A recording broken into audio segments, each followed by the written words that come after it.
All right, so we had lots of requests from you guys to show you a few stretches. Now when you are sitting at home, either quarantining or just a little home arrest, so we are going to show you how to do them. And Sarah is going to hop. Sit down on this chair for me. I will first start working with a sagittal plane of motion. So Sarah is going to place her hands on her thigh bones and go through a few cats and cows, right? And this creates a really nice motion of the spine back and forth. Great. The second exercise is going to be moving through a twist. So place your hand on your thigh bone and then literally just look back. This is called transverse plane of motion when you're twisting, and then go to the other side and gaze over your shoulder to deepen this twist. If you have any neck issues, no need to go there. Now it's time to get up. So stand up from the chair and place your hands at your low back and just push your hip bones forward. And you can stay like this for a moment or go back and forth a few times.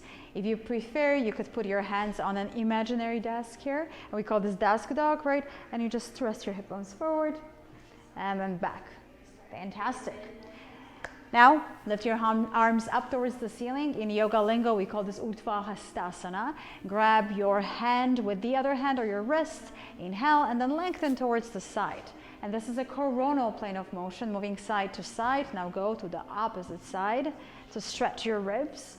And then my favorite stretches. Sarah will go on the floor. If you have a foam roller, use it. It's great. If you don't, just stay with the seated and the standing ones, okay? You can just lay like this and open up your palms and arms up towards the ceiling. And this will stretch pectoralis muscles in the front. If you want a little bit extra, lift your arms up towards the ceiling and press your low back down towards the foam roller. This is a beginning of a dead bug. Now lift one of your legs up. This will really challenge your balance.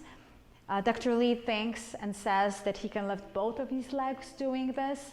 I challenge you to try it as well and then send us some videos. Oh yeah, great. All right. And finally, you can fall. Good job. And then interlace your hands behind your back or your neck rather when you lower this foam roller in a more horizontal fashion. If you have long hair like Sarah, you definitely want to hold your hair together. Bend your knees, step your feet on the ground, lift your booty off the floor, and start to roll back and forth. This will open the middle spine, your thoracic spine, and really help you do this. Exactly. Well, thank you so much for watching. If you have any questions, comments, you want more, let me know.